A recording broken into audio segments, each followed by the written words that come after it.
충남 서산 해미읍성 일대에서 광범위하게 펼쳐지고 있는 가톨릭 성역화 사업이 전통문화유산 소외 논란을 낳고 있습니다. 유구한 역사 유적을 특정 종교 성지로 만드는데 자치단체가 일조한다는 우려감도 커지고 있습니다. 서울 탑골공원을 찾는 어르신들을 위한 무료 급식소를 운영해온 원각사가 창건 560년 만에 새 부지에 법당을 새로 조성하는 등 도량 재건 불사에 나섰습니다.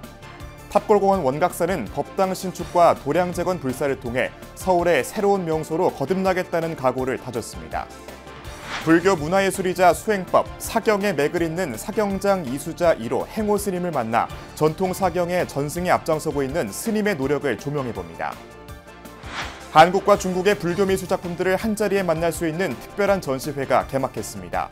동국대 불교미술전공과 중국을 대표하는 불교대학인 항저우 불학원 불교예술전공이 상호교류 협약식을 체결하고 이를 기념하는 전시회를 열었습니다.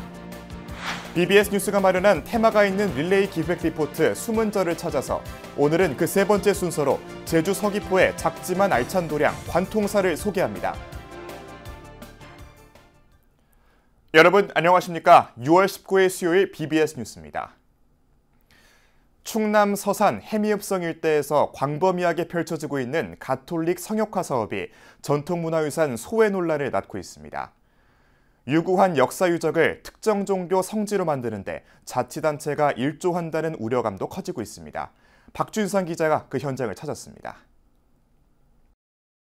조선 중기 충남 서부 내포지방 방어를 위해 축성돼 오늘날 지역 랜드마크로 자리 잡은 해미읍성. 나지막한 성벽 안쪽에 들어서면 과거 선조들의 삶을 재현한 작은 민속촌을 만날 수 있습니다. 빨래방망이 두드리는 소리, 여름이면 펼쳐지는 씨름판이 과거로의 시간여행 느낌을 안겨줍니다. 4월 초파일 때 되면요, 이 성 자체가 다 둘레에 연등 켜고 여기서 행사도 많이 해요. 여기 개심사도 있고. 개심사도 있고, 그렇죠. 저도 있죠. 전통사찰. 저쪽에 또 개심사 말고 그 마의 삼존불. 예. 거긴 또 이 서산 구경의 한. 부처님 오신 날 즈음에 연등회가 열리고 마을의 동서남북을 지키는 사방불과 국보 서산 마의 삼존불을 보유한 이곳 서산 해미읍성 일대는 하지만 최근 들어서 서양 종교의 상징 십자가로 뒤덮였습니다. 2014년 8월 방한한 프란치스코 교황이 해미읍성에서 조선시대에 박해받았던 천주교 순교자들을 기리며 이곳은 한국 가톨릭의 대표적 순례지로 자리매김했습니다. 당시 서산시는 교황의 식사 메뉴를 내건 교황의 밥상과 순교자들이 목을 맸던 회화나무 화분을 판매하는 데 열을 올렸고 10년이 지난 지금도 특정 종교를 활용한 지자체의 돈 없는 관광 마케팅이 계속되고 있습니다.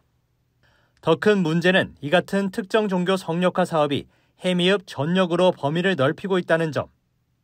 성벽 둘레길은 순례길로 명명된 지 오래고 해미읍성 측면엔 프란치스코 교황의 얼굴이 그려진 벽화와 교황 방문 기념관이 들어섰습니다. 이 같은 성역화 사업이 사실상 자치단체 주도로 광범위하게 이뤄지면서 이 지역 전통문화유산을 오랫동안 갖고 온 불교계의 걱정은 커질 수밖에 없습니다. 국가 유적지로서의 전통이 무시되고 특정 종교의 성지로 탈바꿈돼 간다라고 하는 것, 이건 심각하게 우려스러운 일이라고 생각합니다. 전국의 가톨릭 순례자들을 불러 모아 지역 경제를 활성화하겠다는 자치단체의 취지가 납득하지 못할 부분은 아니지만 공공재이자 시민 모두가 향유해야 할 문화유산이란 점이 결코 외면받아서는 안 된다는 게 불교계의 주장입니다. 경상도 언양 쪽에 가니까 천주교 순례길이라고 써놨어요. 동네길을. 네. 그래서 이게 왜 천주교 순례길이냐 그러니까 뭐 거기에 어떤 분이 한 분 돌아가셨다라는 거야. 그리고 묘가 있다라는 거야. 아니 그래서 천주교 순례길이라면은 그러면 내가 살던 내 고향의 내 동네 내가 살던 내가 걸었던 길은 그러면 성광기 순례길이냐 이거예요. 그렇게 지역 주민들도 편향성 논란을 낳을 수밖에 없는 지나친 가톨릭 성지화를 넘어 지역 종교와 문화를 포괄하는 실질적인 관광자원 육성과 인프라 형성에 집중할 것을 주문하고 있습니다. 좋지요. 좋은데 쓰레기만 많이 놓고 가요. 솔직히 얘기해서. 이게 지나가는 길이라 서울서도 가깝잖아요. 묵어가는 손님들이 많다면은 조금 돈도 될 텐데 그냥 지나가는 손님이 많아서 쓰레기를 많이 놓고 가는 것 같아요. 제 생각에는. 역사와 전통에 기반하지 않은 특정 종교를 활용한 지나친 관광 전화가 자칫 우리 문화유산의 소외를 불러오진 않을지 우려가 나오고 있습니다. 해미읍성에서 BBS 뉴스 박준상입니다. 서울 탑골공원을 찾는 어르신들을 위한 무료 급식소를 운영해온 원각사가 창건 560년 만에 새 부지에 법당을 새로 조성하는 등 도량재건 불사에 나섰습니다. 탑골공원 원각사는 법당 신축과 도량재건 불사를 통해 서울의 새로운 명소로 거듭나겠다는 각오를 다졌습니다. 류기원 기자입니다. 유서 깊은 사찰터였던 서울 탑골공원 원각사지. 현재는 국보 이후 원각사 10층 석탑만이 외롭게 자리를 지키고 있습니다. 조선시대 불교가 탄압받았던 숭유억굴 정책으로 원각사 건립에 쓰인 나무 등이 관청 건물에 사용되는 등 부침의 역사를 겪으며 원각사는 역사 속으로 사라졌습니다. 조선 세조 10년 창건돼 연산군에 의해 폐사된 원각사가 520년 만에 재건불사에 나섰습니다. 사찰도 없이 원각사지인 탑골공원 담장 옆에서 원각사 무료급식을 이어온 지 30여 년. 명맥이 끊어질 위기에 놓여 여러 곳을 전전하던 원각사가 우여곡절 끝에 새 불사의 터전을 마련하게 됐습니다. 2015년 4월부터 그 명맥이 끊어질 위기에 놓인 무료급식소를 9년 동안 이어오면서 떠돌이 법당과 무료급식을 청산하고 새 불사 터전을 마련함에 큰 기쁨을 느끼지 않을 수 없습니다. 특히 새로운 보금자리는 탑골공원 내에서 원각사 무료급식을 시작한 보리 스님이 처음 무료급식에 나선 곳에 마련하게 됐습니다. 잃어버린 불도량을 되찾고 환지본처하는 의미가 있습니다. 문화재 지역과 국가공원 지정으로 본래 자리에 원각사를 재건하는 건 불가능하지만 향후 도시정비 계획에 따라 새로 마련한 법당에서 부처님 진신사리탑을 친견하고 예경할 수 있는 가능성도 열렸습니다. 원터전의 불사는 불가능하지만 향후 주변 정리로 담을 헐고 새로 저희가 마련한 법당에서 탑신을 바라보고 친견하고 예견할 수 있는 명소인 신원각사 건립에 새롭게 재건할 원각사는 모두 5개 층으로 1층에는 무료급식소를, 2층에는 법당이 위치하게 됩니다. 20명을 동시에 수용하기에도 버거운 기존의 좁은 급식소는 최대 50명까지도 수용할 수 있는 공간으로 탈바꿈할 예정입니다. 3층에는 사무실과 접견실을, 맨 위층에는 음식 박물관을 열어 불교 문화를 알리고 복지와 문화가 함께 어우러진 복합 공간으로 꾸며나갈 계획입니다. 더 많은 이들이 무료급식 혜택을 누리고 부처님의 자비정신을 널리 전하는 데 최적의 장소라는 평가입니다. 불사가 끝나는 것이 아니라 그 주변 토지를 지속적으로 매입을 해서 그곳을 이제 불교와 복지와 문화를 할 수 있는 복합 공간으로서 이제 할 계획에 있습니다. 절법을 할 수 있는 그런 공간으로서 이제 여기를 그 극락정토로 만들 계획에 있습니다. 원각사는 오는 9월쯤 본격적인 재건불사에 돌입해 올해 말 불사를 마무리한다는 계획입니다. 폐찰된 지 520년 만에 재건불사를 시작한 원각사. 새로운 터전에서 무료급식을 통해 부처님의 자비정신을 구현하는 데 더욱 앞장설 것으로 기대를 모으고 있습니다. 종로 원각사지에서 BBS 뉴스 류기환입니다. 보조국사의 모국아픈 계승에 헌신했던 조계총림 방장 현봉 대종사의 49제 막제가 어제 송광사에서 봉행됐습니다. 막제에는 조계종 원로와 중진급 스님 등 4부대 중 2천여 명이 운집한 가운데 명종 오타를 시작으로 대중삼배, 추모입정, 종사영반, 헌양 및 헌다, 헌화, 조사, 추모사, 인사말, 문도대표 인사 등의 순으로 진행됐습니다. 원로회의 수석 부의장 보선 스님은 조사에서 선농일치와 이사불이 귀재원흉의 삶 그 자체였던 스님의 빈자리가 더욱 크게 느껴진다고 애도했습니다. 전계대화상 무관 스님도 조사를 통해 송광사는 보조국사 진울 스님 등 고려 16국사를 비롯해 효봉, 구산, 보성, 일각 스님 등 수많은 선지식을 배출한 승보종찰이라며 스님께서는 역대 선사 스님들의 법맥을 이어오는 데 혼신하셨다고 추모했습니다. 조윤선 전 문화체육관광부 장관도 추모사에서 스님의 가르침과 공덕을 추모했고 손학규 동아시아 미래재단 상임고문도 추모사를 통해 스님의 생전 뜻을 기리면서 모두가 하나가 되는 사회가 되기를 기원한다고 말했습니다. 지난 15일 입적한 금정총림 범어사 1여당 영환대종사의 연결식과 답의식이 어제 범어사 휴휴정사에서 봉행됐습니다. 연결식에는 금정총림 범어사 방장 정여스님과 주지 정호스님, 범어 문도스님과 신도 등 400여 명이 참석해 스님의 입적을 애도했습니다. 연결식을 마친 영환스님의 법구는 수십여 개의 만장을 앞세우고 경례를 돌며 사부대 중의 애도 속에 범어사 답의장으로 운구됐습니다. 한편 1964년 동산 대종사를 은사로 3위계를 수지한 영환스님은 조계종 제11대 중앙종회 의원을 지냈고 범어사 부주지와 진해 성흥사 주지를 역임했으며 지난 15일 범납 61년 세수 77세의 일기로 원적에 들었습니다. 40여 년간 닦은 서예와 사경으로 부처님 전법의 길을 걸어온 행호스님이 사경장 이수자 1호로 이름을 올렸습니다.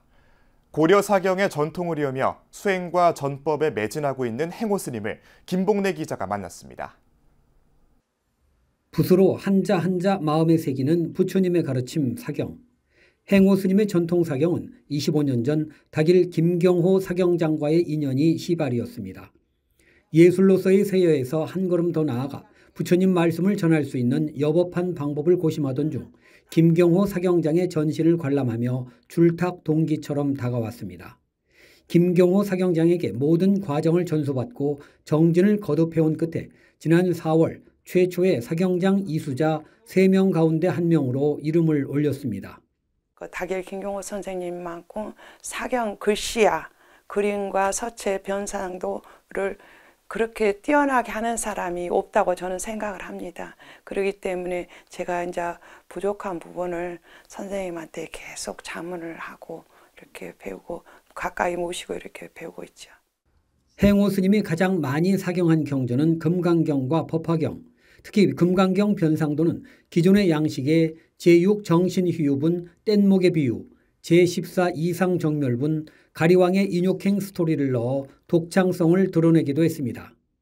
금물감에 적신 붓으로 사경을 하는 금리 사경의 특성상 고온 다습한 환경이 필요해 그야말로 몸을 아끼지 않는 구도 열정이 아니면 불가능한 일이었습니다. 전통의 참선 수행을 놓고 사경을 하는 데서 번민도 없지 않았지만 사경에 집중하면서 체험하는 삶매는 사경도 훌륭한 수행임을 체득하게 해줬습니다. 참선 수행을 하려는 그 발언을 뒷전으로 하고 이게 붓을 잡고 있는 게 옳은 건가 했을 때 그때 그 번뇌망상 그 갈등이 가장 어려웠습니다. 그 과정을 넘으니까 와 이게 나한테는 최상승 수행법이다 이렇게. 주지 소임도 만만치 않아 오롯이 사경 수행에만 전념하긴 어려웠어도 신도들의 지원으로 가능했고 후학 양성도 할 수 있었다며 감사를 표했습니다. 세세생생 사경으로 수행과 전법을 하겠다는 행호 스님은 또 하나의 빛으로 우리 사회를 밝히고 있습니다. BBS 뉴스 김봉래입니다. 대한불교조계종 제16교구 본사 경북의성 고운사가 차기 주지 선거를 위한 선거체제에 돌입했습니다. 고운사는 지난 17일 경내 화엄문화템플관에서 임시 교구종회를 봉행하고 제16교구 선거관리위원장에 수정사 주지 정우 스님과 선거관리위원 5명을 선출했습니다. 차기 주지 선거를 위한 산중종회는 오는 8월 8일 오후 1시에 열릴 예정입니다. 임시종회에서는 전통사찰 부동산 공부정리 사업과 사찰음식 교육, 대학생 전법, 경주 열암곡 마을부처님 바로 모시기 다란이 기도법회건을 의결했습니다.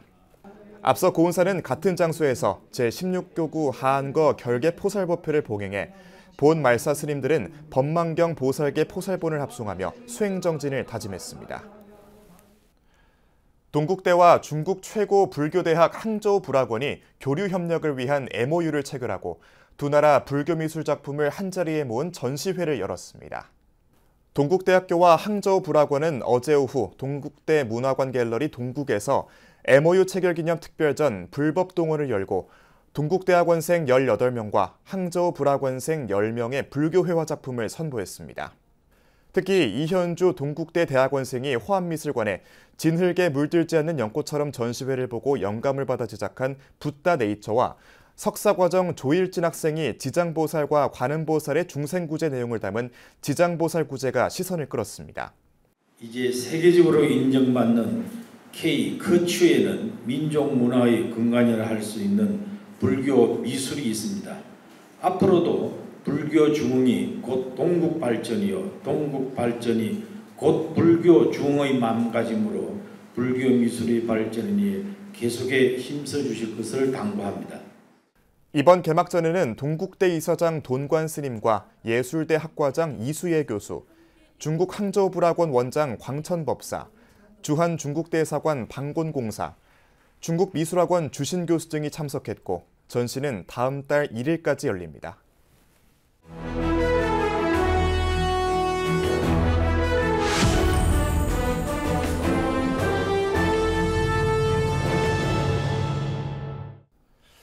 BBS 뉴스가 마련한 테마가 있는 릴레이 기획 리포트 시간입니다.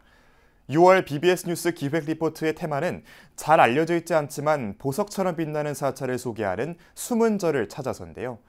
오늘은 그 세 번째 순서로 제주 서귀포의 작지만 알찬 도량 관통사를 제주 BBS 안지혜 기자가 소개합니다. 제주 서귀포시 인구 12,000명의 소박한 어촌 마을 표선리. 이곳에서는 조계종 소속 사찰로 87년의 역사를 지닌 도량이자 지역민들의 정신적 귀의처인 관통사를 만날 수 있습니다. 한적한 경내에는 5층 석탑과 관세음보살상이 자리하고 있고 아이들이 마음껏 뛰어놀 수 있는 잔디밭과 그네가 있습니다.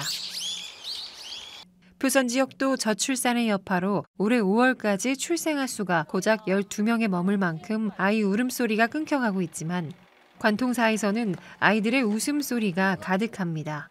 관통사가 제18교구 말사로 창건되기가 87년이 되는 동안 어린이 교실을 또 어린이 유치원을 개원하면서 아니면 어린이들이 여기 와서 얼마든지 활동할 수 있는 그런 여건을 조성을 해 주었습니다.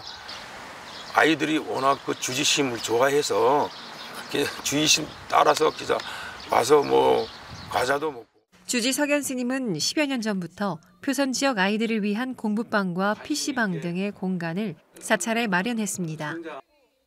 주말이면 어린이 역사문화 탐방 행사를 열어 표선 지역 아이들과 학부모들이 사찰이나 제주 지역 유적지를 찾아 배움의 시간을 갖도록 했습니다.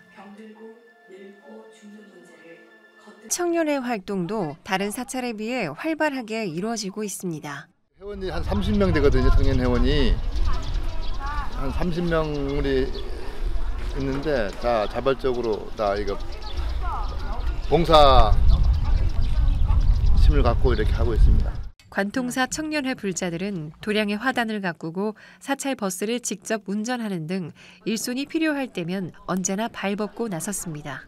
그 설비라든가 뭐 그런 공사라든가 그런 쪽에 재능을 갖고 있고 뭐 자기 직업으로 하는 분들도 있습니다. 용접이라든가 그래가지고 그런 분들은 뭐 전문적으로도 도와줄 수도 있고 그렇지 않은 분들은 뭐 마당에 뭐 제초 작업이라든가 그다음에 그런 것들을 도와주고 그다음에 그 기본 제일 중요한 것이 뭐 부처님 오신 날 마당에 연등 달기라든가 길거리에 연등 달기 그런 것부터 시작을 합니다. 특히 부처님 오신 날에는 관통사의 다채로운 봉축 프로그램이 크게 주목을 받고 있습니다. 주지 석연 스님과 신도들은 사찰을 찾는 불자와 관광객들을 위한 다양한 먹을거리와 체험 부스를 마련해 봉축 열기를 한껏 끌어올리고 포교 활성화에도 적극 나서고 있습니다. 특히 부처님 오신 날 노래자랑은 제주도 전역에서 참여자가 몰릴 만큼 큰 인기와 화제를 모으고 있습니다. 저는 신도회장으로서 우리 관통사는 제주도만이 아니고 전국적인 불자님들이 기도도량으로 활성화되었으면 하는 게 저 신도회장의 바람입니다. 신도들의 바람처럼 도민들의 발길과 관광객들의 관심이 끊이질 않는 기도 도량으로 발돋움해 나가는 관통사가 되길 바라봅니다. 제주에서 BBS 뉴스 안지혜입니다. 이상으로 6월 19일 수요일 BBS 뉴스를 마칩니다. 시청해주신 여러분 고맙습니다.